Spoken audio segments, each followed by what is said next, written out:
도윤아, 누나야. 도윤아, 제발 이번 수술만 잘 넘겨줘. 그러면 누나가 뭐든지 다 해줄게, 뭐든지.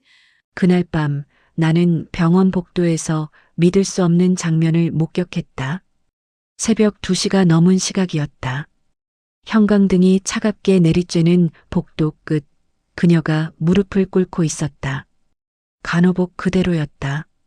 퇴근도 하지 않은 채 두 손을 가지런히 모으고 눈물을 줄줄 흘리면서 나는 그 자리에 굳어버렸다. 아, 역시 이 여자가 드디어 본색을 드러내는구나. 나는 확신했다.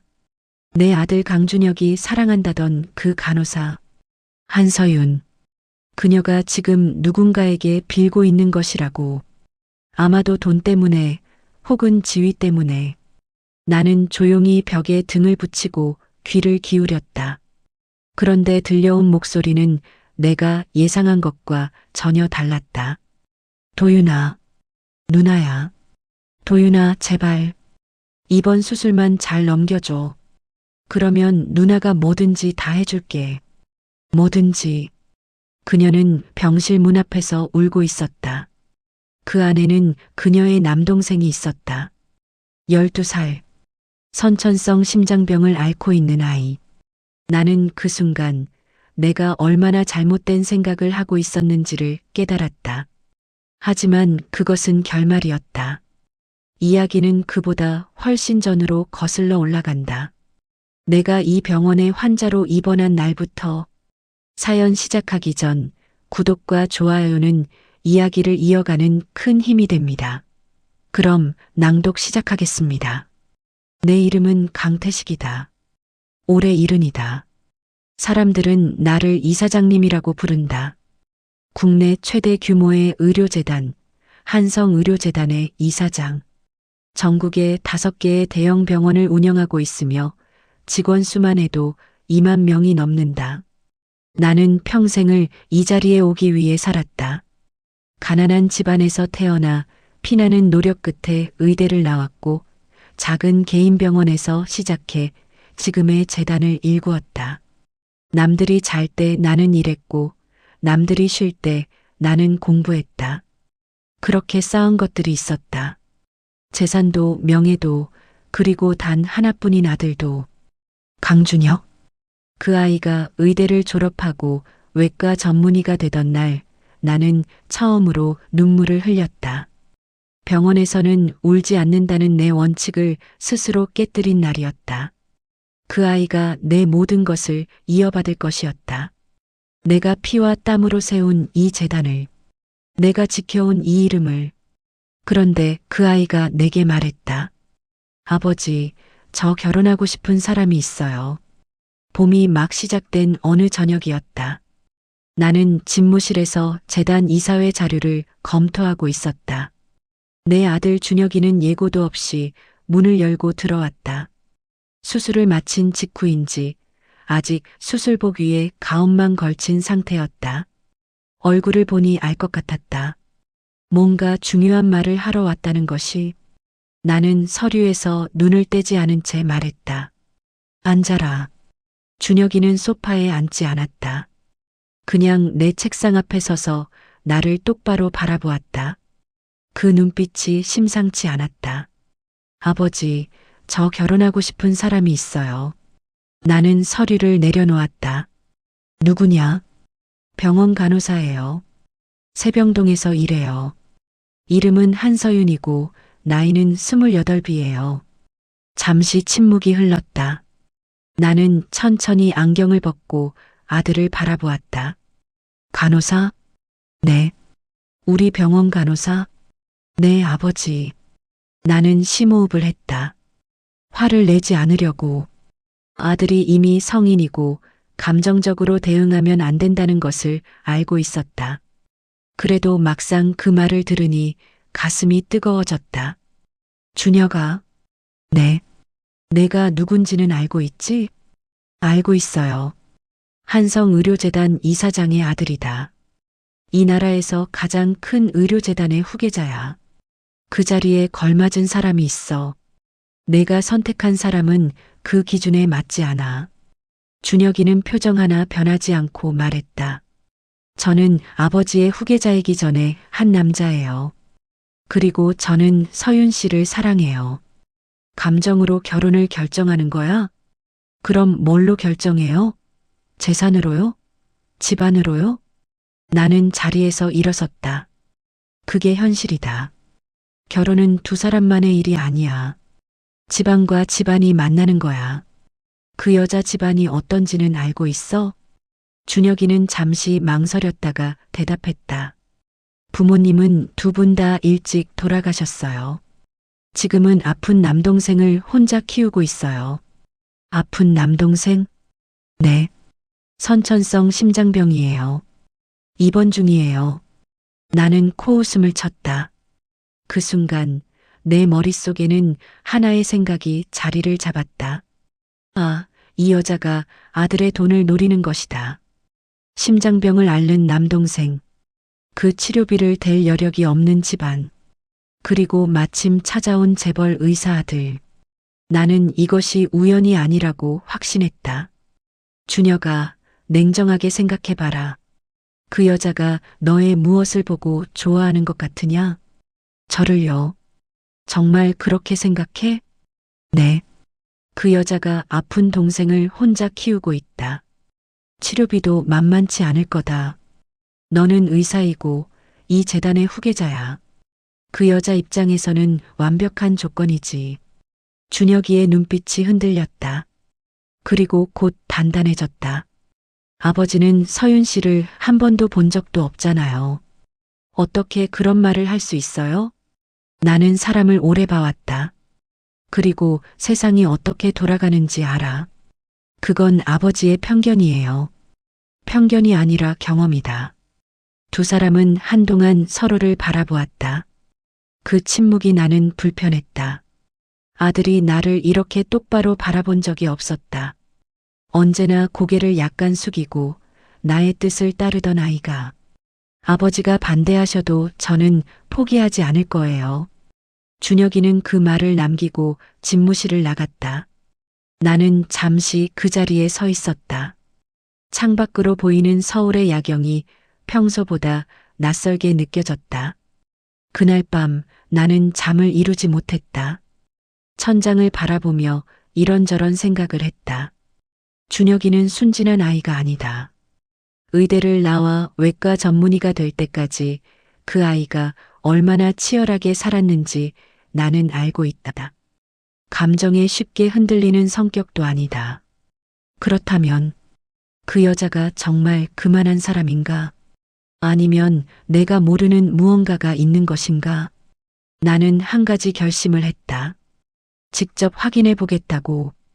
단순히 탐문을 하거나 사람을 시켜 조사하는 것이 아니라 내가 직접 눈으로 보겠다고. 그 여자가 어떤 사람인지, 정말 준혁이를 사랑하는 것인지 아니면 다른 의도가 있는 것인지. 문제는 방법이었다.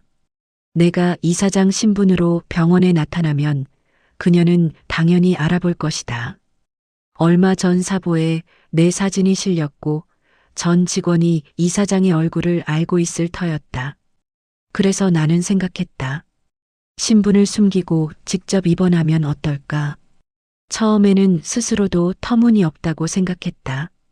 70의 나이에 재단 이사장이 자기 병원에 가짜 환자로 입원한다는 것이. 하지만 생각할수록 이 방법밖에 없었다. 나흘 후 나는 오래된 지인을 찾았다. 신학균. 대학 동기였고 지금은 작은 개인의원을 운영하고 있는 친구였다. 20년 가까이 연락이 뜸했지만 내가 전화를 하자 그는 반갑게 받았다. 태식이, 이게 얼마만이야? 오랜만이네, 학균아.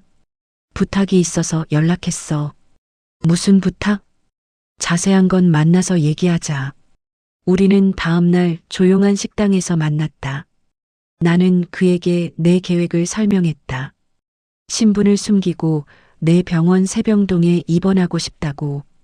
이름은 가명을 쓰고 진료 기록도 외부 의원을 통해 만들어 달라고. 학균이는 어이없다는 표정으로 나를 바라보았다. 야, 너 지금 정신이 있는 거야? 이사장이 자기 병원에 가짜 환자로 입원한다고? 아들 문제야. 아들. 내가 사정을 설명하자 학균이는 잠시 생각에 잠겼다가 고개를 끄덕였다. 알겠어. 도와줄게. 대신 조건이 있어. 무슨 조건? 이거 끝나고 나서 우리 동기들이랑 모임 한번 해. 내가 맨날 바빠서 못 나오잖아. 나는 피식 웃었다. 알겠어. 그렇게 해서 나는 강태인이라는 가명으로 입원 서류를 만들었다. 진단명은 고혈압성 심장질환. 실제로 내 혈압이 좀 높기도 했으니 전혀 거짓말도 아니었다. 머리카락은 평소보다 덜 정리하고 값비싼 시계는 집에 두었다. 두꺼운 뿔테 안경을 새로 맞추었다. 옷도 평범한 회색 트레이닝복을 준비했다. 거울 앞에 서보니 그럭저럭 그럴듯했다. 이런 모습으로는 나를 알아볼 사람이 많지 않을 것 같았다. 마지막으로 내 비서 이종훈에게만 귀띔을 해두었다. 내가 열흘간 외부 일정이 있다고 해라. 긴급한 일이 아니면 연락하지 말고. 이종훈은 눈을 휘둥그레 뜨고 나를 바라보았지만 오랫동안 나를 곁에서 보아온 사람답게 더 이상 묻지 않았다. 알겠습니다, 이사장님. 입원하던 날 아침 나는 차에서 내리며 잠시 병원 건물을 올려다보았다. 내가 이 병원을 세운 지 23년이 되었다. 처음에는 작은 건물 하나였다. 지금은 지하 3층, 지상 25층 규모의 이 건물이 그 자리에 서 있다. 수천 명의 환자가 이 건물을 드나들었다. 수많은 사람이 여기서 태어났고 또 여기서 눈을 감았다. 그런데 나는 이 건물 안에서 실제로 환자가 되어 본 적이 없었다. 이상한 기분이었다. 접수처에서 입원 수속을 밟을 때 나는 잠시 긴장했다. 데스크 뒤에 앉은 직원이 나를 알아볼까봐. 하지만 그 젊은 직원은 내 얼굴을 한번 힐끗 보더니 서류를 처리하는데 집중했다. 강태인님, 세병동 324호입니다. 좋은 회복 되세요. 목소리는 친절했지만 기계적이었다. 나는 속으로 메모해 두었다. 나중에 환자 응대 교육을 좀 더 강화해야겠다고. 이사장의 버릇은 쉽게 버려지지 않았다. 324호 병실은 4인실이었다. 나는 창가 쪽 침대를 배정받았다. 옆에는 빈 침대가 있었고 맞은편에는 이미 2명의 환자가 있었다. 한 명은 60 정도 되어 보이는 남자였다. 내가 들어가자 눈을 돌렸다가 다시 텔레비전으로 시선을 옮겼다.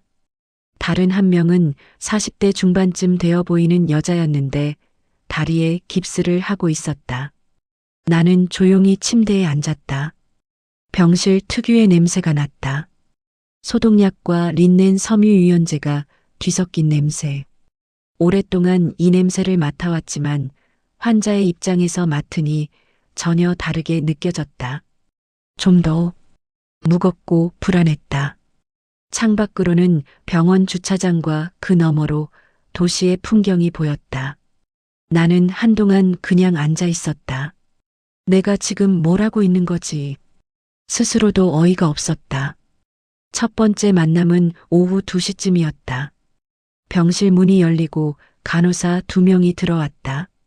한 명은 활기차 보이는 20대 초반이었고 다른 한 명이 바로 그녀였다. 한서윤. 나는 처음에는 알아보지 못했다. 준혁이에게서 사진을 본 적이 없었다.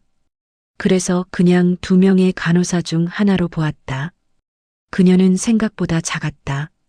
키가 160이 될까 말까 하는 것 같았다. 간호복을 입은 채 환자 차트를 들고 있었다. 얼굴은 뭔가 피곤해 보이면서도 차분한 인상이었다. 그녀가 내 침대 쪽으로 왔다.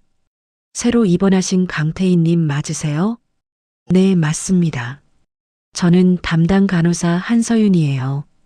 혈압이 좀 높으셔서 경과 관찰을 위해 오셨죠? 그렇습니다. 그녀는 차트를 확인하면서 이것저것 물었다. 약 복용 여부, 식이 습관, 흡연 여부. 나는 준비한 대로 대답했다. 그녀의 목소리는 차분했다. 빠르지도 느리지도 않게.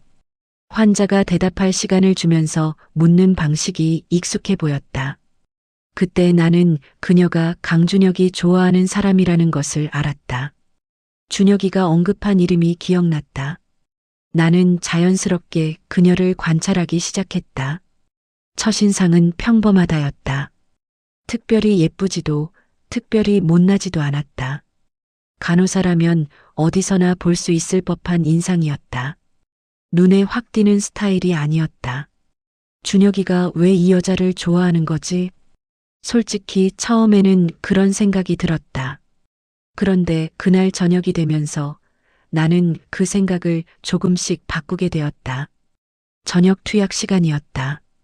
나는 약을 받으면서 아무 말도 하지 않았다. 그냥 약을 받아 삼키면 그만이었다. 그런데 그녀가 내 손목을 잠깐 보더니 말했다. 손이 좀 붓지 않으셨어요? 나는 내 손을 내려다봤다. 확실히 오른손이 왼손보다 약간 부어 있었다. 사실 며칠 전부터 그랬는데 그냥 무시하고 있었다. 그랬나요? 잘 모르겠는데. 고혈압 환자분들은 손발 부종이 오는 경우가 있어요. 담당 선생님께 한번 말씀드려 볼게요. 그리고 그녀는 실제로 그날 저녁 당직 의사에게 연락해서 내 손 부종을 보고했다. 당직 의사가 와서 확인하고 부종약을 추가 처방해 주었다. 나는 그 모습을 보면서 잠시 생각했다. 약을 주고 확인하는 것. 그것이 간호사의 일이다. 그런데 내가 따로 말하지도 않은 손 부종을 관찰하고 보고한 것은 그냥 일을 하는 것과는 조금 달랐다. 물론 그것만으로 판단하기는 이르다고 나는 스스로를 다잡았다. 이제 막 시작이었다. 둘째 날 아침이 밝았다. 나는 새벽에 일어나는 버릇이 있었다. 아침 5시가 되기 전에 눈이 떠졌다. 병실은 조용했다. 나머지 환자들은 아직 자고 있었다. 나는 살금살금 일어나 병실 문을 열고 복도로 나갔다. 새벽의 병원 복도는 낯설었다. 낮에는 사람들로 북적이는 복도가 지금은 텅 비어 있었다. 간간히 간호사가 지나가고 링거를 끌며 걷는 환자가 보였다. 형광등 불빛은 낮보다 더 차갑고 희었다. 나는 복도 끝에 벤치에 앉아 있었다. 그때였다. 조용한 복도 안쪽에서 발소리가 들렸다. 조심스럽고 빠른 발걸음. 고개를 들어보니 그녀였다. 한서윤. 간호복을 입고 있었다. 그런데 이상했다. 그녀는 새벽 당직 간호사가 아니었다. 낮 근무자였다. 그 시간에 왜 여기 있는 거지? 나는 자리에서 일어나 그녀가 가는 방향을 눈으로 따라갔다. 그녀는 복도 끝 소아병동 방향으로 걸어가고 있었다. 나는 자연스럽게 그쪽으로 발걸음을 옮겼다. 소아병동 앞에는 작은 대기 공간이 있었다. 자판기 2대와 의자 몇 개가 놓인 곳. 나는 그 자리에 앉아 자판기에서 커피를 뽑는 척하면서 소아병동 쪽을 바라보았다.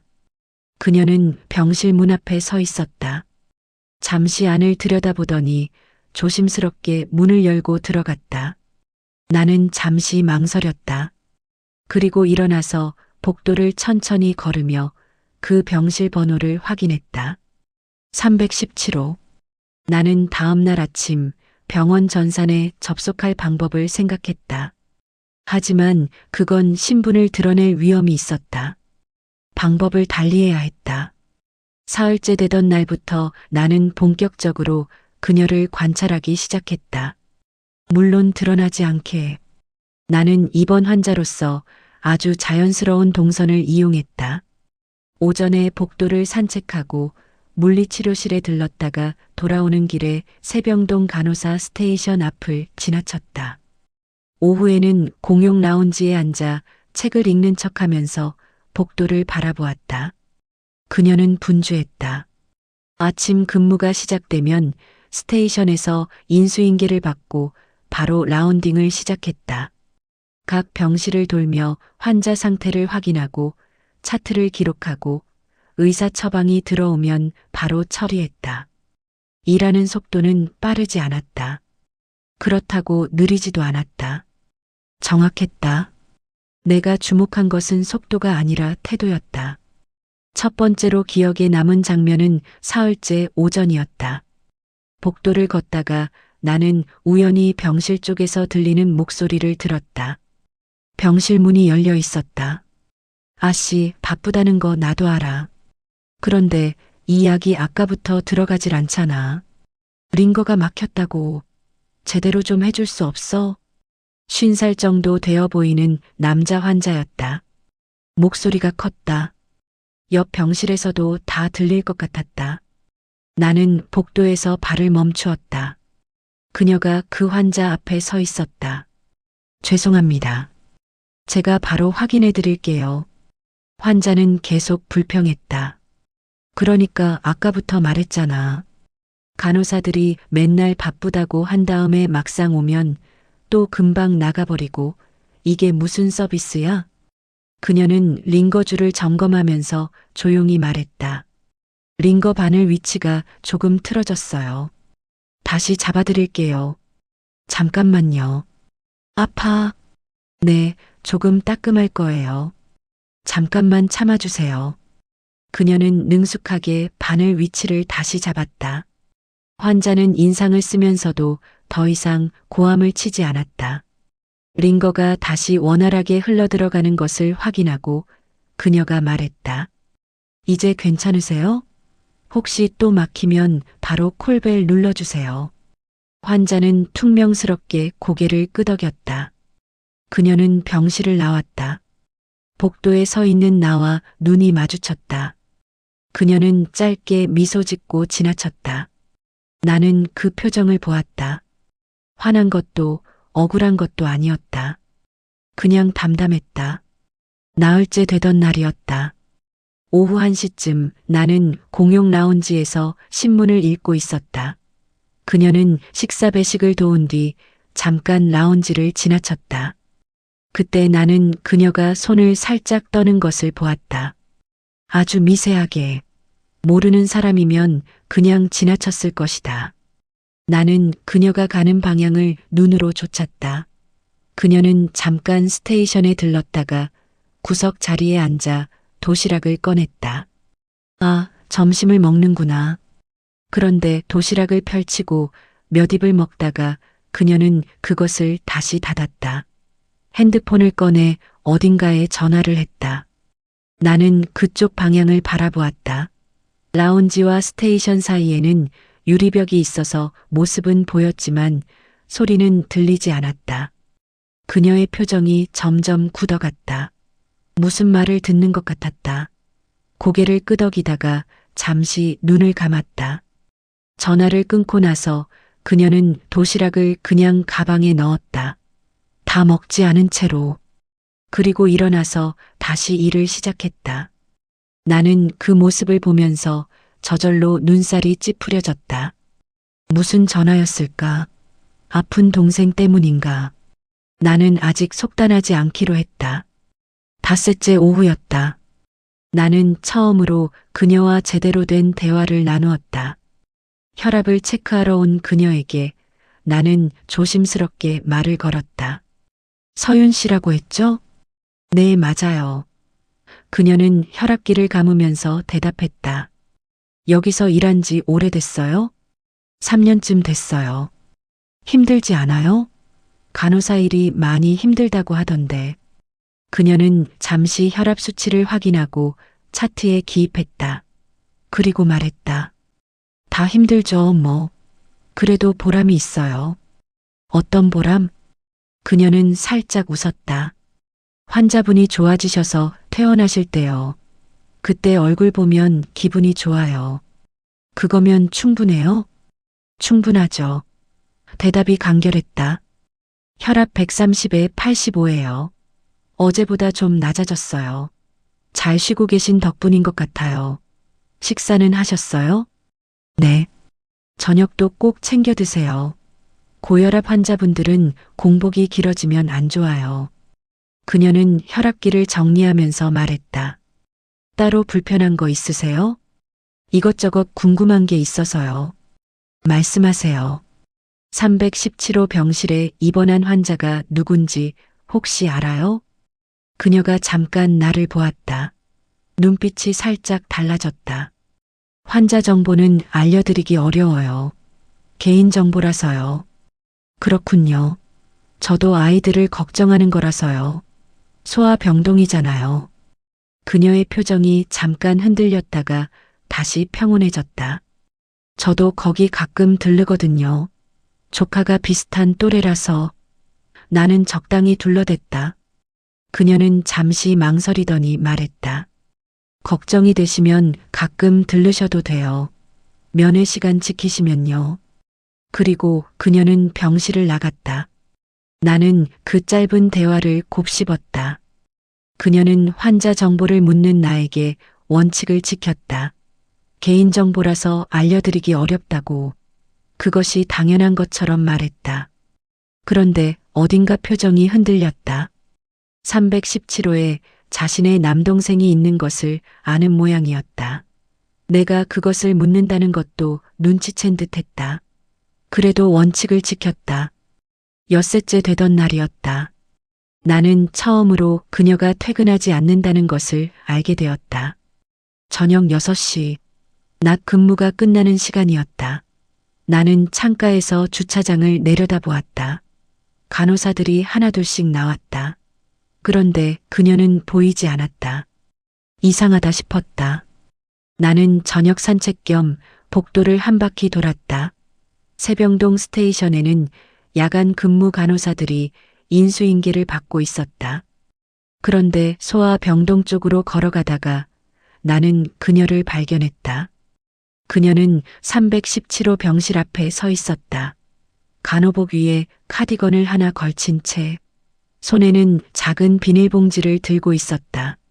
편의점에서 산 것 같은 음료수와 과자가 들어 있었다. 그녀는 문을 열고 들어갔다. 나는 복도 끝 벤치에 앉아 시간을 보냈다. 30분쯤 지났을까? 그녀가 나왔다. 얼굴이 아까보다 밝아 보였다. 그리고 그녀는 다시 세병동 스테이션으로 걸어갔다. 야간 당직 간호사 옆에 앉아 무언가 이야기를 나누었다. 그러다가 다시 일어나서 라운딩을 시작했다.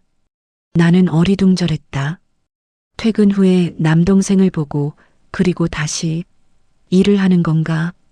나는 야간 근무 간호사에게 자연스럽게 말을 걸 기회를 찾았다.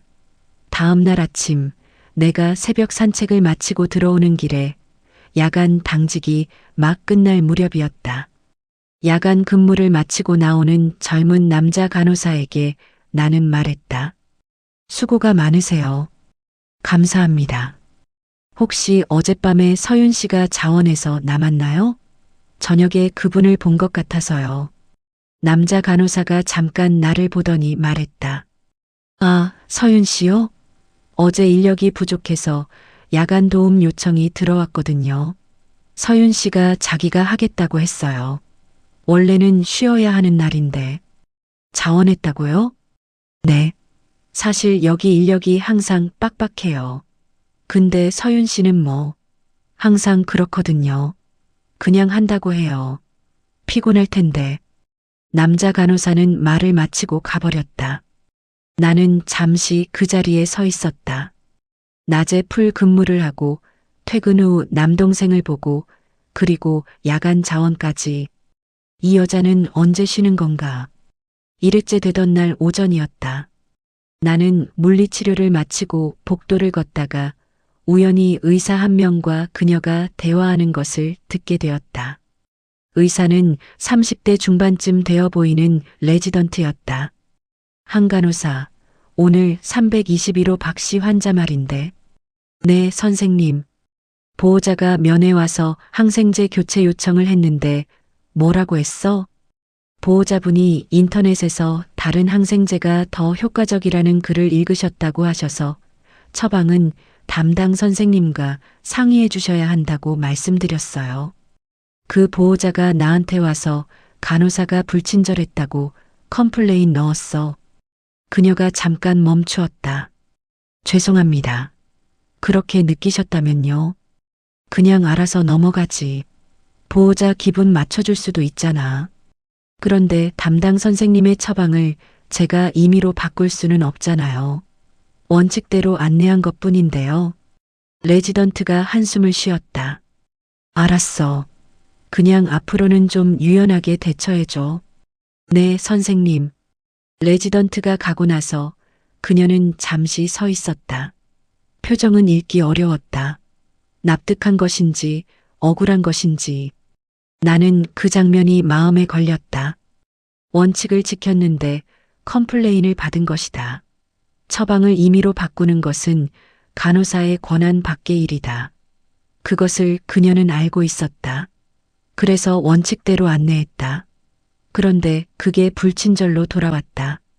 나는 그 상황을 보면서 이 병원의 어딘가가 잘못되어 있다는 것을 느꼈다. 환자 보호자의 기분을 맞추기 위해 원칙을 양보하라는 것은 잘못된 요구였다. 그런데 나는 그것을 지금 처음으로 현장에서 목격하고 있었다. 이 병원을 23년간 운영하면서 8회째 되던 날 저녁이었다. 나는 처음으로 그녀와 길게 이야기를 나누었다. 저녁 라운딩을 마치고 그녀가 복도 끝 벤치 옆을 지나가다가 내가 앉아 있는 것을 보고 잠시 멈추었다. 늦게까지 안 주무세요? 잠이 잘 오질 않아서요. 나이가 들면 수면 패턴이 바뀌더라고요. 많이 힘드세요? 그냥 생각이 많아서요. 그녀는 잠깐 망설이다가 맞은편 벤치에 앉았다. 차트를 무릎에 놓고 무슨 생각이요? 자식 걱정이요. 그녀는 조용히 들었다. 아들이 하나 있는데 결혼하겠다고 해서요. 좋은 분이에요? 모르겠어요. 한 번도 본 적이 없는데. 안 보셨어요? 아들이 괜찮다고는 하는데 내가 선뜻 믿기가 어려워서요. 아들 녀석이 순진해서 나쁜 사람한테 속을까봐 걱정이 돼요. 그녀는 잠시 생각하더니 말했다. 어떤 사람이 나쁜 사람인지는 좀 봐야 알 것 같아요. 맞는 말이에요. 그러니까 직접 만나보시는 게 낫지 않을까요? 만나지도 않고 판단하시면 그건. 그녀는 말을 멈추었다. 그건 뭐요? 아, 죄송해요. 제가 실례되는 말을 할 뻔했어요. 괜찮아요. 말해보세요. 그녀는 조심스럽게 말했다. 만나지도 않고 판단하시면 그건 편견일 수도 있잖아요. 나는 그 말에 잠깐 멈추었다. 편견. 그녀가 그 단어를 쓰는 것이 아이러니했다. 그녀는 지금 나에 대해서 내가 그녀에 대해 품은 편견과 똑같은 말을 하고 있었다. 그렇군요. 물론 걱정이 되시겠죠. 그게 부모 마음이니까요. 하지만 아들분이 선택한 사람이라면 한 번은 믿어봐야 하지 않을까요? 나는 한동안 말이 없었다. 그 사람을 믿어보라고요? 아들을 믿는 거죠. 아들이 좋은 눈을 가졌다고 믿는 거예요. 나는 그 말이 마음에 걸렸다. 아들을 믿는 것, 준혁이의 눈을 믿는 것. 나는 지금껏 아들의 판단을 믿은 적이 얼마나 있었던가. 내 기준으로, 내 잣대로 모든 것을 재어왔던 것은 아니었던가. 혹시 서윤 씨는요? 나는 물었다. 네. 서윤 씨는 지금 행복해요? 그녀는 잠깐 웃었다. 그 웃음이 조금 씁쓸했다. 행복하죠. 나름대로요. 어려운 일이 없어요? 어려운 일이 없는 사람이 어디 있겠어요. 그녀는 자리에서 일어났다. 쉬세요, 어르신. 잠이 안 오시면 따뜻한 물 한 잔 마시는 것도 좋아요. 그녀는 다시 복도 안쪽으로 걸어갔다. 나는 그 뒷모습을 바라보았다. 어려운 일이 없는 사람이 어디 있겠냐는 말. 그 말을 할 때 그녀의 목소리가 아주 잠깐 흔들렸다. 나는 그것을 알아챘다. 9째 날이 되었다. 나는 이 병원 안에 소문이 돌고 있다는 것을 알게 되었다. 계기는 사소했다. 오전 물리치료를 마치고 엘리베이터를 기다리던 중이었다. 옆에는 50대 여성 환자 2명이 서 있었다. 그들은 나를 신경 쓰지 않고 이야기를 나누었다. 그 세병동 간호사 알아? 한서윤이라는? 응, 알지. 아픈 애 동생 돌보면서 혼자 사는 애잖아. 그 간호사가 이 병원 젊은 의사랑 사귄다는 거 알아? 진짜? 어떤 의사? 강 원장이라고, 외과에 있는 의사. 잘생겼잖아. 근데 있잖아. 그게 보통 관계가 아닌 거야. 그 의사 아버지가 이 병원 이사장이라는 거야. 나는 귀가 쫑긋했다. 이사장 아들? 와. 그러니까 그 간호사가 보통 생각이 있는 게 아닌 거지. 아픈 동생 치료비도 있고 갑자기 이사장 아들이랑 붙었다고. 그래. 나는 걔 성실하다고 생각했는데. 성실하게 살다가 기회가 생기면 잡는 거지 뭐. 어쩌면 그게 더 영리한 거 아니야?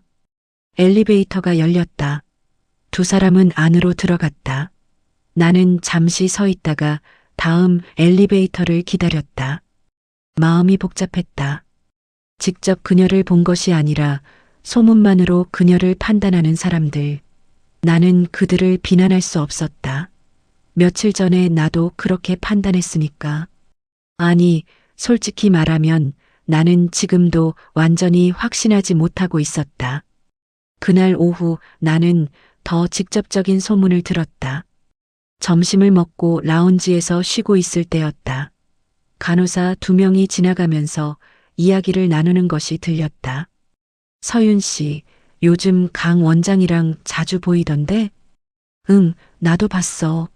원장이 세병동에 요즘 왜 이렇게 자주 오는지. 들었어? 결혼 얘기까지 나온다고. 진짜? 근데 이사장님이 반대한다는 얘기 들었어. 간호사랑 결혼은 절대 안 된다고. 당연하지. 이사장 며느리가 간호사면 어떻게 해? 그래도 서윤 씨는 좀 다른 것 같은데? 그렇게 계산적인 스타일 아닌 것 같던데. 그걸 어떻게 알아? 사람 속은 모르는 거잖아. 2사람은 지나갔다. 나는 그 대화를 들으며 가슴 어딘가가 따끔했다. 이사장님이 반대한다는 말. 간호사와 결혼은 절대 안 된다는 말. 그것은 내가 한 말이었다. 그 말이 이 병원 안에서 어떻게 돌아다니고 있는지, 그리고 그 말이 그녀의 귀에도 들어가 있을 것이라는 것. 그녀는 그 소문을 들으면서 어떤 기분이었을까? 10째 날 아침이었다. 나는 의도치 않게 그녀와 강준혁이 대화하는 장면을 목격했다. 복도 끝 창가 쪽이었다. 나는 반대편에서 걸어오다가 그 둘을 발견했다. 뒤로 물러서기에는 이미 너무 가까웠다. 나는 그냥 벽 쪽으로 붙어 걸음을 늦추었다. 준혁이는 가운을 입고 있었다. 그녀는 차트를 안고 있었다. 서윤 씨, 아버지한테 얘기했어. 알아요. 아직 마음을 안 바꾸셨어. 근데 나는 포기하지 않을 거야. 그녀가 잠시 침묵했다가 말했다.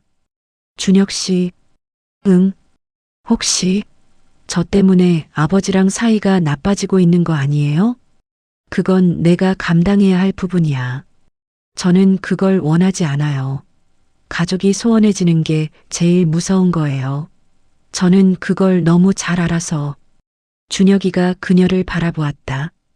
서윤 씨, 준혁 씨 아버지가 저를 마음에 안 들어 하시는 데는 이유가 있을 거잖아요. 저를 모르시는 거잖아요. 모르시니까 걱정하시는 거고요. 그게 이상한 건 아니에요. 그렇다고 해서 저는요, 그녀가 천천히 말했다. 준혁 씨를 통해서 이 가족에 들어가고 싶지 않아요. 그 가족 전체가 저를 받아들여 줄 때 들어가고 싶어요. 그게 아니라면. 잠시 침묵이 흘렀다. 그게 아니라면요? 기다릴 수 있어요. 준혁이는 말없이 그녀를 바라보았다. 그리고 조용히 말했다. 아버지가 직접 보시면 달라질 거야. 그러길 바라요. 두 사람은 헤어졌다. 나는 벽에 등을 기대고 서 있었다. 기다릴 수 있다고. 준혁이를 통해서 이 가족에 들어가고 싶지 않다고. 그 가족 전체가 받아들여 줄 때 들어가고 싶다고. 나는 그 말을 천천히 되새겼다. 준혁이를 이용하는 사람이라면 절대 하지 않을 말이었다. 그런데 그날 저녁 나는 다른 장면을 목격했다. 저녁 라운딩이 끝날 무렵이었다. 나는 화장실에 다녀오다가 간호사 스테이션 옆을 지나쳤다. 스테이션 안쪽에 파티션이 있었고 그 뒤에서 목소리가 들렸다. 서윤아, 이거 봤어? 뭐야? 익명 게시판에 올라온 거야. 세병동 특정 간호사가 환자 정보를 이용해서 의사 접근을 도모하고 있다는 글이야. 나는 발걸음을 멈추었다. 특정 간호사가 누구야? 직접 이름은 안 썼는데 다들 내 얘기라고 생각하는 것 같아. 잠시 침묵이 흘렀다. 그래. 뭐가 그래? 기분 나쁘지 않아? 너한테 이게 무슨... 기분 나쁘지. 근데 내가 어떻게 해? 쓴 사람이 누군지도 모르고 내가 한 일이 아닌 걸 내가 아니까 그냥 하던 일하면 되는 거지. 또 침묵. 서윤아, 그래도 이게 소문이 나면 소문이 나도 달라지는 건 없어. 내가 잘하면 되는 거야. 잠시 후 발소리가 들렸다. 그녀가 나오는 것 같았다. 나는 얼른 복도 쪽으로 자리를 옮겼다. 그녀가 스테이션에서 나왔다. 얼굴은 평온했다. 나는 그 얼굴을 보면서 가슴 한쪽이 아려오는 것을 느꼈다. 저 게시글을 올린 사람이 누군지는 모르지만 그것이 나로 인해 돌아오는 피해라는 것을 나는 알고 있었다. 내가 반대한다는 것이 병원 안에서 소문이 되고 그 소문이 그녀를 음해하는 방향으로 흘러가고 있었다. 나는 처음으로 이 상황이 내 책임이기도 하다는 것을 생각했다. 그날 밤 11시쯤이었다. 나는 화장실을 다녀오다가 복도를 걸었다. 그리고 소아 병동 쪽에서 불빛이 새어나오는 것을 보았다. 317호. 나는 그 병실 앞에 조용히 멈추었다. 문이 반쯤 열려 있었다. 안을 들여다보니 작은 아이가 침대에 누워 있었다. 창백한 얼굴, 가슴 쪽에 여러 개의 패치가 붙어 있었고 각종 선들이 연결되어 있었다. 그 옆에 그녀가 있었다.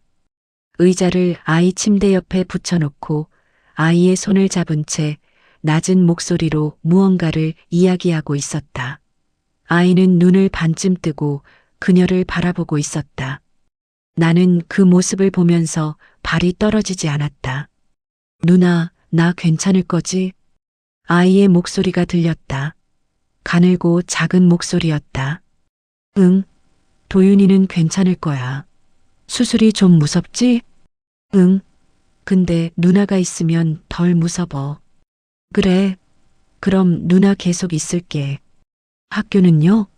누나 오늘도 밤새워요? 뭘 이 정도는 아무것도 아니야. 누나 피곤하잖아요. 도윤이 걱정하지 말고 자. 내일 수술 전에 에너지 충전해야지. 아이가 잠시 있다가 말했다. 누나. 응. 나 수술 잘 되면 누나 하고 싶은 거 다 해줄게. 그녀가 웃었다. 그래. 뭘 해줄 수 있는데? 설거지요. 와, 설거지? 그리고 청소도요. 도윤이 덕분에 집이 반짝반짝해지겠다. 아이가 소리 없이 웃었다. 그리고 눈을 감았다. 그녀는 아이가 잠드는 것을 지켜보았다. 그리고 아이가 완전히 잠들었을 때 그녀는 아이의 손을 살며시 내려놓고 의자 등받이에 기댔다. 그 순간 그녀의 얼굴이 보였다. 눈물이 흘러내리고 있었다. 소리도 없이 나는 발소리를 죽이며 복도를 걸었다. 그리고 내 병실에 돌아와서 침대에 앉았다. 가슴이 먹먹했다. 나는 오래전을 떠올렸다. 준혁이가 어렸을 때 그 아이가 고열로 입원했던 밤. 나는 그날 병원에 오지 못했다. 중요한 미팅이 있었다. 아내가 혼자 밤을 지새웠다. 나는 그날을 지금도 기억하고 있었다. 다음 날 아침 병원에 도착했을 때 아내가 나를 바라보던 눈빛을 아무 말도 하지 않았다. 그냥 바라보기만 했다. 그 눈빛의 의미를 나는 그때 알아채지 못했다. 지금은 안다. 11번째 날이었다. 도윤이의 수술이 이틀 후였다. 나는 그것을 간접적으로 알게 되었다. 소아병동 복도에 붙은 수술 일정표에 317호 한도윤이라는 이름이 적혀 있었다. 그날 아침 나는 그녀의 얼굴을 주의 깊게 살폈다. 평소와 다르지 않았다. 아니, 조금 더 차분해 보였다. 지나친 긴장도 없었고 무너진 것도 없었다. 그냥 평소처럼 일을 했다. 오전 라운딩, 처치, 오후 처방 확인, 저녁 투약. 그 루틴을 그녀는 그날도 똑같이 했다. 나는 그 모습이 경이로웠다. 이틀 후면 남동생이 수술대에 오른다. 선천성 심장병, 12살짜리 아이의 수술. 그 결과가 어떻게 될지 아무도 모른다. 그런데 그녀는 지금 다른 환자들에게 혈압을 재주고 링거를 교체하고 있다. 그날 오후 나는 그녀와 우연히 마주쳤다. 처치실 근처였다. 그녀는 재료를 정리하고 있었다. 나는 물을 마시러 지나가다가 멈추었다. 서윤 씨. 그녀가 고개를 들었다. 네, 어르신. 오늘 좀 힘들어 보여요. 그녀는 잠깐 멈추었다가 웃었다. 그렇게 보여요? 표정이 좀 무거워 보여서요. 그녀는 재료를 정리하면서 말했다. 있잖아요. 어르신한테 한 가지 물어봐도 될까요? 그러세요. 무섭다는 게 뭔가요? 어르신은 살면서 제일 무서웠을 때가 언제예요? 나는 예상치 못한 질문이었다. 잠시 생각했다. 내가 통제할 수 없는 상황이요. 통제할 수 없는 상황이요? 내가 아무리 준비하고 아무리 노력해도 어쩔 수 없는 결과가 있는 상황. 그게 제일 무서웠어요. 내 아들이 아팠을 때요. 그녀가 손을 멈추었다. 아드님이 아프셨어요? 어릴 때요. 고열이 심하게 났는데 나는 그때 자리를 못 지켰어요. 그게 지금도 마음에 걸려요. 그녀는 잠시 말없이 있었다. 무섭죠? 그녀가 말했다. 정말 무섭죠? 내가 아무리 열심히 해도 결과를 내가 만들 수 없을 때는요. 그럴 때 어떻게 해요? 서윤 씨는? 그녀는 천장을 잠깐 바라보았다가 말했다. 그냥 지금 할 수 있는 걸 해요. 지금 이 순간 내가 할 수 있는 것. 거기에 집중해요. 결과는 내 손을 떠난 거니까 그 부분은 놓아버려요. 놓아버린다고요? 그게 쉽지는 않은데요. 그녀가 웃었다. 그래도 그렇게 하지 않으면 내가 버티질 못하더라고요. 나는 그 말을 들으면서 가슴 한가운데가 뜨거워지는 것을 느꼈다. 지금 이 여자는 남동생의 수술을 이틀 앞두고 그런 말을 하고 있는 것이다. 그날 저녁 나는 처음으로 그녀의 과거를 알게 되었다. 12째 날 오전 원무과 직원을 통해 내가 우회적으로 확인한 사실들이었다. 한서윤, 28살, 부산 출신. 아버지는 그녀가 18살 때 간암으로 돌아가셨다. 어머니는 그보다 이전 그녀가 15살 때 교통사고로 돌아가셨다. 그녀는 15살부터 사실상 혼자였다. 남동생 한도윤은 그녀가 16살 때부터 키웠다. 도윤이가 4살 때였다. 도윤이의 선천성 심장병은 태어날 때부터였다. 치료비는 건강보험으로 어느 정도 커버가 되지만 수술비와 간병비, 생활비 등이 상당했다. 그녀는 간호사로 취직하고 나서 지금까지 3년간 쉬지 않았다. 연차를 쓴 적이 거의 없었다. 야간 자원을 수십 번 했다. 그 돈이 전부 도윤이에게 갔다. 나는 그 파일을 손에 들고 오래 앉아 있었다. 15살에 엄마를 잃고 18배 아빠를 잃고 그 와중에 아픈 남동생을 혼자 키웠다. 그리고 지금 이 나이까지 남동생을 위해 살고 있다. 이 여자가 준혁이의 지위를 이용하려 한다고? 나는 스스로가 부끄러워졌다. 그날 저녁 나는 다시 317호 앞을 지났다. 문이 반쯤 열려 있었다. 안에서 그녀와 도윤이의 목소리가 들렸다. 누나, 내일 수술이에요? 이제 진짜 내일이네. 어때, 무서워? 조금요. 근데 누나 말대로 지금 할 수 있는 걸 하면 되잖아요. 지금 나는 자는 거고요. 나는 멈추었다. 아이가 그녀의 말을 그대로 옮기고 있었다. 지금 할 수 있는 걸 하면 된다고. 아이는 그것을 배웠다. 맞아. 도윤이 지금 제일 잘하는 거 알아? 뭐요? 무서운데도 씩씩한 척 하는 거. 씩씩한 척이에요? 진짜 씩씩한 거 아니에요? 진짜 씩씩한 게 어떻게 생겼는지 알아? 무서워도 하는 거야. 도윤이가 바로 그거야. 잠시 침묵이 흘렀다. 누나. 응. 나 수술 잘 되면 누나 좋아하는 사람이랑 잘 됐으면 좋겠어요. 그녀의 목소리가 잠깐 달라졌다. 뭘 그런 생각을 해.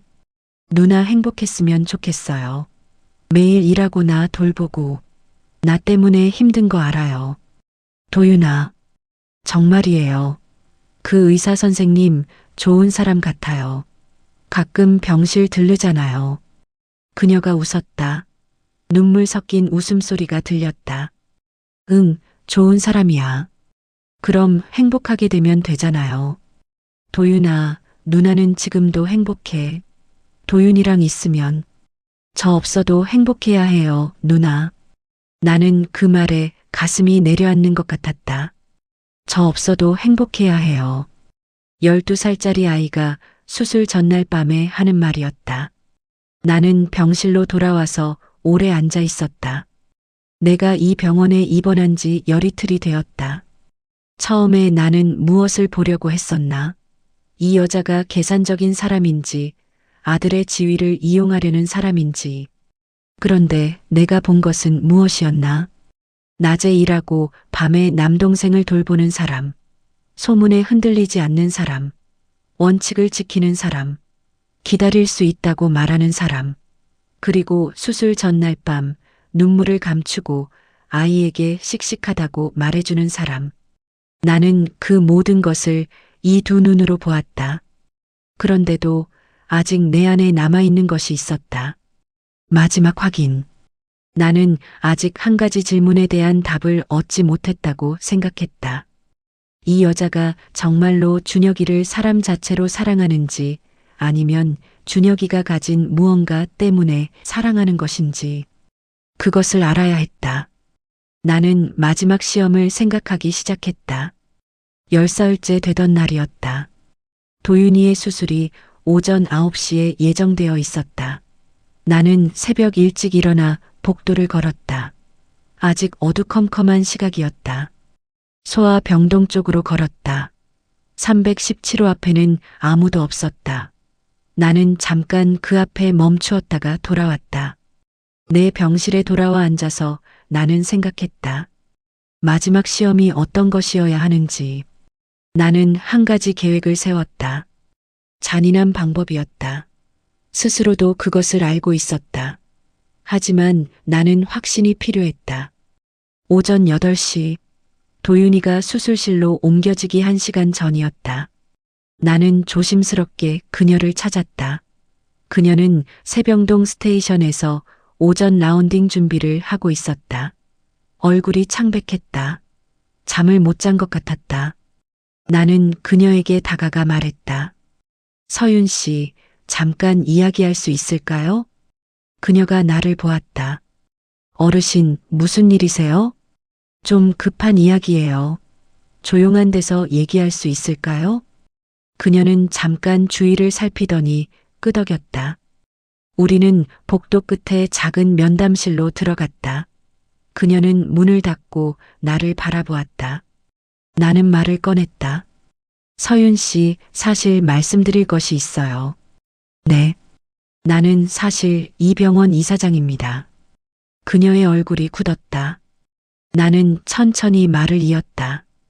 강태식입니다. 제 아들이 강준혁 의사예요. 그녀는 아무 말도 하지 않았다. 눈이 커졌다. 그리고 이내 어떤 표정을 지어야 할지 모르는 얼굴이 되었다. 신분을 숨기고 입원한 것에 대해서는 사과드려요. 하지만 이렇게 할 수밖에 없었어요. 직접 당신을 보고 싶었거든요. 그녀는 여전히 말이 없었다. 10살 동안 당신을 봤어요. 어떤 사람인지. 나는 그녀의 눈을 바라보았다. 그런데 내가 한 가지만 더 확인하고 싶어요. 솔직하게 대답해 줄 수 있어요? 그녀가 천천히 고개를 끄덕였다. 준혁이가 이 재단과 아무 관련이 없는 사람이었다면, 그냥 평범한 의사였다면, 지금도 그 사람을 좋아했을 것 같아요? 그녀는 한동안 나를 바라보았다. 그 침묵이 길었다. 나는 그 침묵을 기다렸다. 그녀가 입을 열었다. 이사장님. 응. 저는 지금 도윤이 수술한 시간 전이에요. 나는 그 말의 무게를 느꼈다. 알아요. 지금 이 시간에 제가 드릴 수 있는 가장 솔직한 대답을 드릴게요. 그녀가 나를 똑바로 바라보았다. 저는 처음에 준혁 씨의 배경을 알고 좋아한 게 아니에요. 그분이 어떤 분인지를 먼저 알았어요. 밤새 응급실에서 수술한 뒤에도 간호사들한테 고맙다고 하는 분.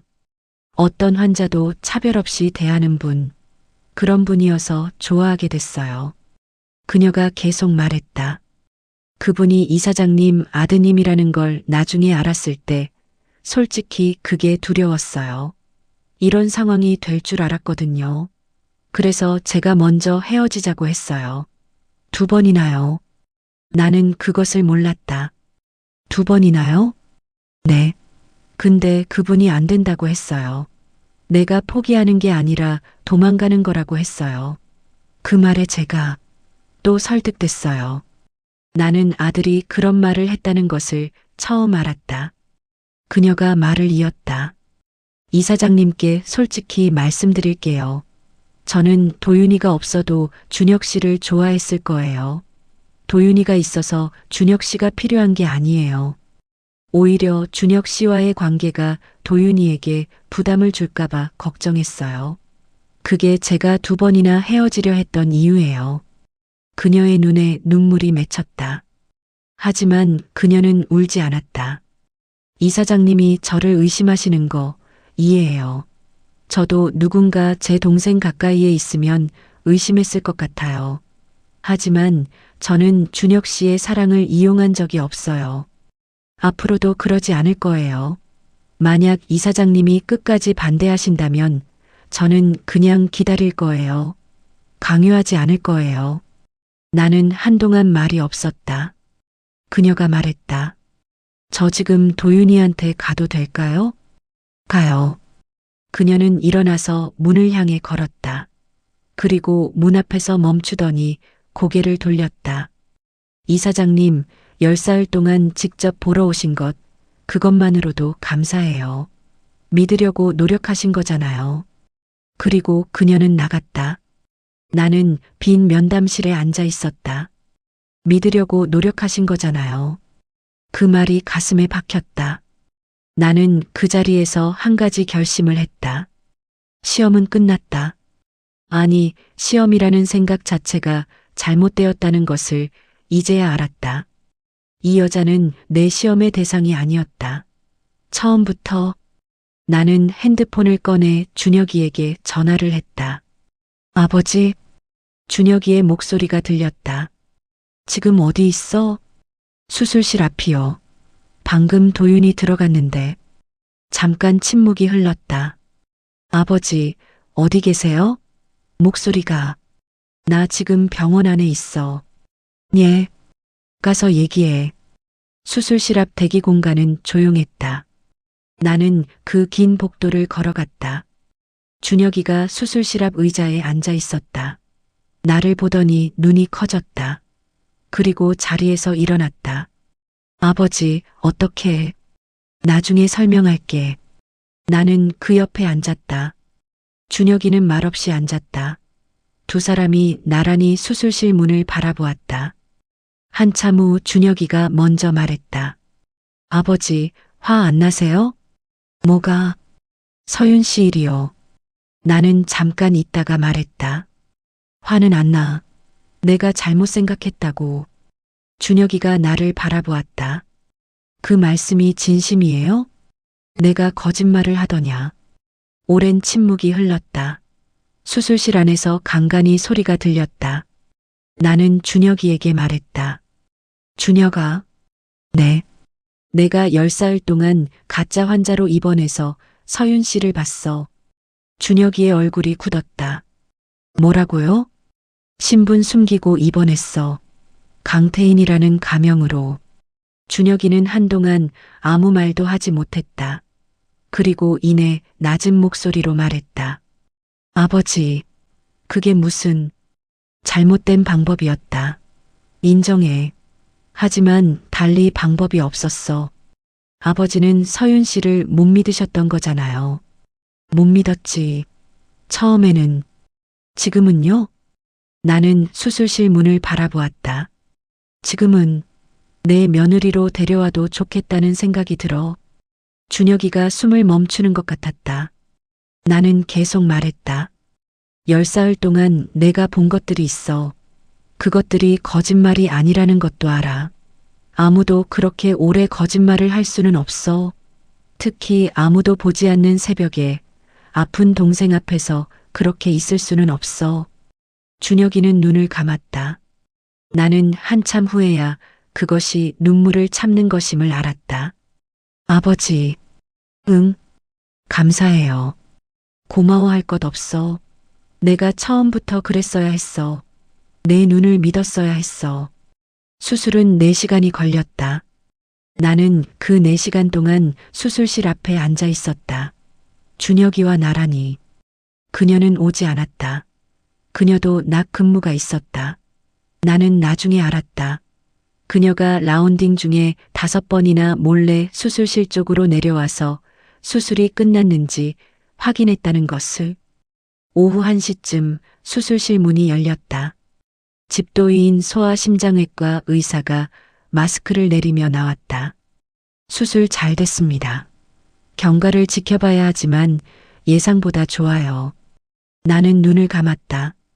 준혁이가 내 옆에서 감사합니다를 반복했다. 그날 오후 3시쯤이었다.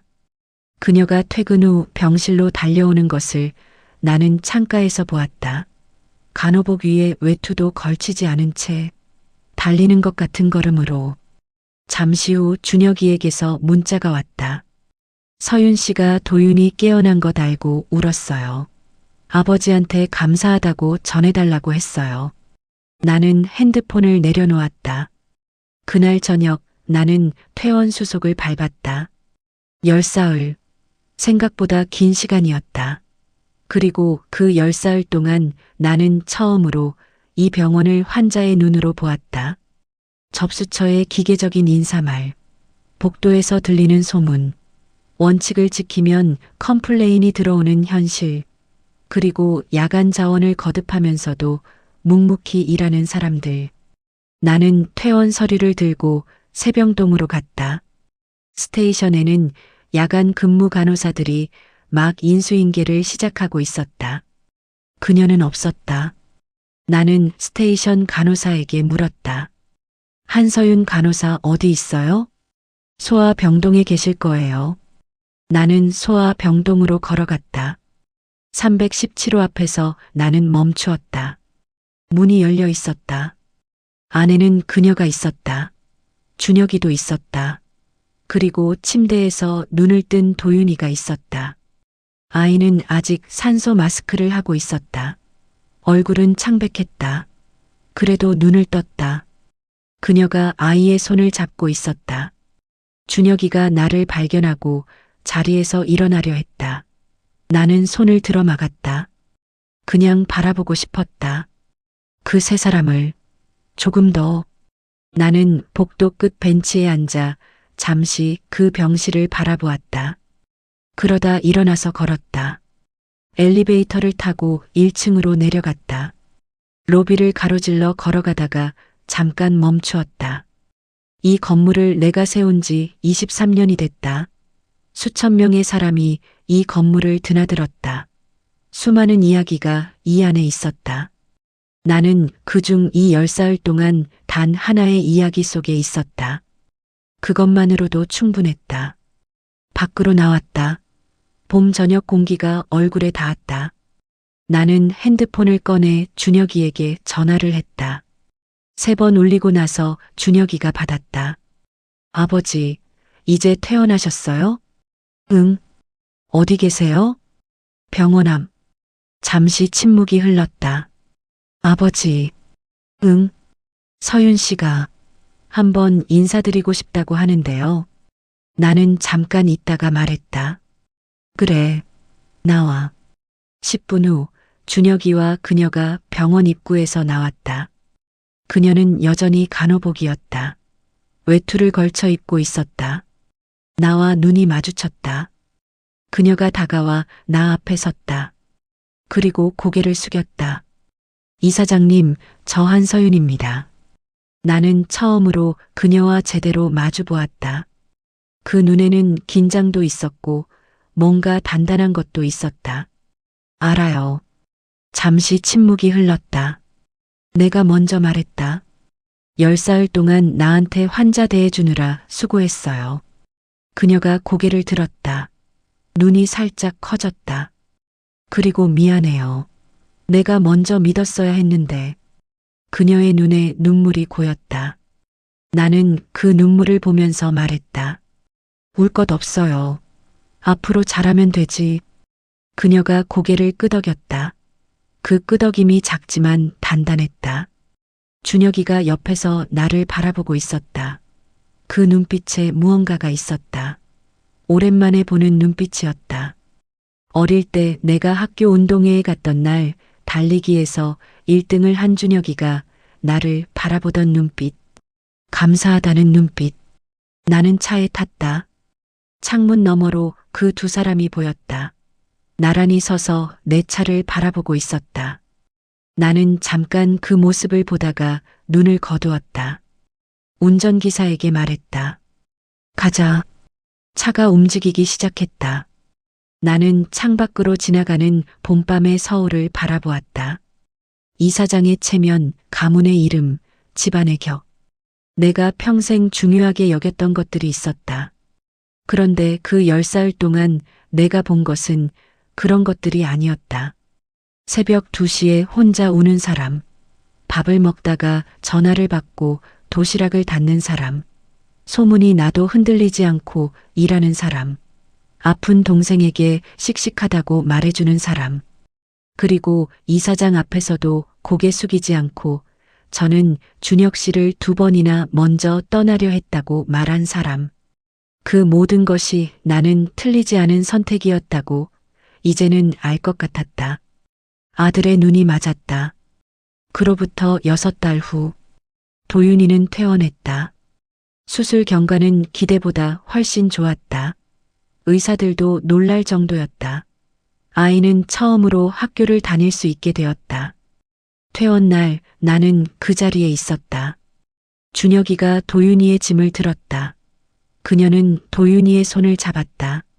아이는 병원 복도를 처음으로 2발로 걸어서 나갔다. 나는 뒤에서 그 모습을 보았다. 도윤이가 고개를 돌렸다. 나를 보더니 씩 웃었다.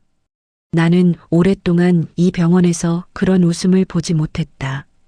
아이의 웃음. 무엇도 꾸미지 않은 그냥 살아있는 것이 기쁜 사람의 웃음. 결혼식은 그의 가을이었다. 식장은 크지 않았다. 내가 더 크게 하자고 했지만 그녀가 조용하게 하고 싶다고 했다. 하객이 많지 않아도 괜찮아요. 진짜 소중한 분들만 오시면 돼요. 나는 그 말에 더 이상 이의를 달지 않았다. 식이 시작될 때 신부 입장에서 그녀가 복도를 걸어왔다. 꽃다발을 들고 혼자서 원래 아버지가 함께 걸어와야 하는 자리였다. 하지만 그녀에게는 아버지가 없었다. 나는 그 모습을 보다가 자리에서 일어났다. 준혁이가 나를 돌아보았다. 무슨 일이냐는 얼굴로. 나는 그 복도 끝으로 걸어갔다. 그녀는 나를 보고 멈추었다. 우리는 서로를 바라보았다. 나는 천천히 팔을 내밀었다. 같이 들어가도 될까요? 그녀의 눈에 순식간에 눈물이 고였다. 그녀는 고개를 끄덕였다. 한 번, 그 끄덕임에 그동안의 모든 것이 담겨 있었다. 우리는 나란히 걸었다. 식장 안으로. 그날 밤 집으로 돌아오는 길에 나는 오래된 기억 하나를 떠올렸다. 오래전 내가 젊었을 때 가난한 집안에서 태어나 의대를 다니던 시절 나도 그때는 아무것도 없었다.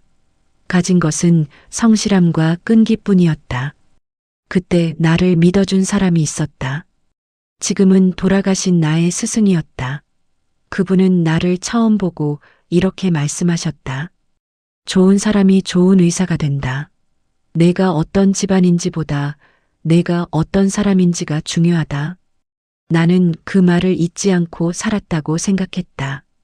그런데 언제부터였을까? 내가 반대로 살기 시작한 것이 재산을 보고 집안을 보고 지위를 봤다. 좋은 사람보다 좋은 조건을 봤다. 나에게 그것을 이 열사흘의 시간이 다시 알려준 것이다. 이야기는 여기서 끝나지 않는다. 도윤이는 지금 중학교를 다니고 있다. 선천성 심장병이지만 경과가 좋아서 친구들과 함께 체육 시간도 참여할 수 있게 되었다. 서윤이는 지금도 간호사로 일한다. 준혁이와 결혼했지만 일을 그만두지 않았다. 그녀는 이렇게 말했다. 제가 이 일을 하는 건 돈 때문이 아니에요. 이 일이 좋아서요. 도윤이처럼 아픈 아이들을 위해 뭔가를 할 수 있는 게 좋아요. 나는 그 말을 들으며 이 병원의 간호부서장에게 전화했다.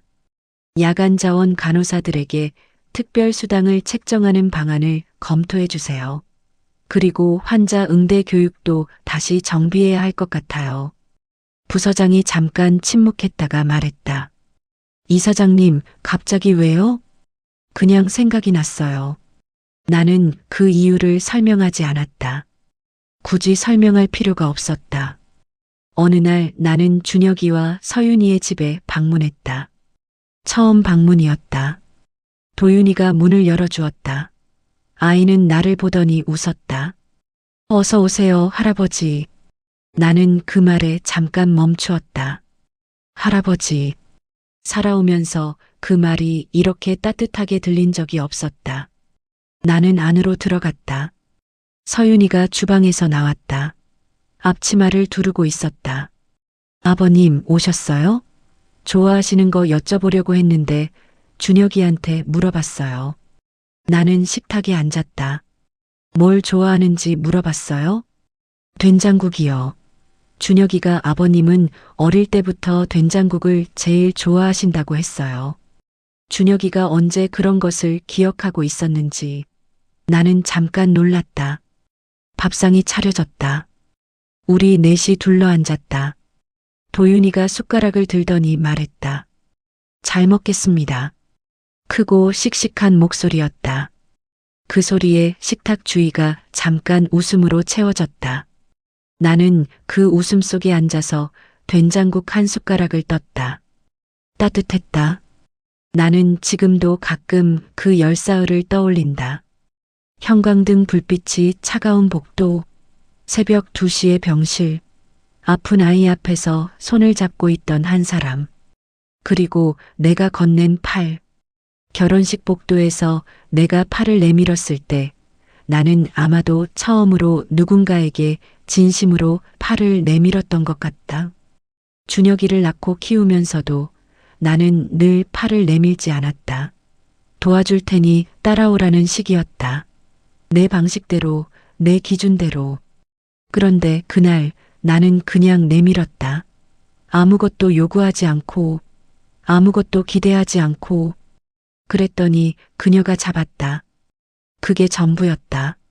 사람을 의심하는 데는 이유가 필요 없다. 그냥 모르면 된다. 모르는 것은 언제나 두렵고 두려움은 언제나 의심을 만든다. 하지만 사람을 믿는 데는 용기가 필요하다. 모르는 채로 그냥 한번 믿어보는 용기. 아들의 눈을 믿는 용기. 그 용기가 나에게 이 식탁을 만들어 주었다. 따뜻한 된장국이 있는 식탁. 잘 먹겠습니다라고 크게 외치는 아이가 있는 식탁. 나란히 앉아 웃는 사람들이 있는 식탁. 나는 평생 이 나라에서 가장 큰 병원을 만들었다고 생각했다.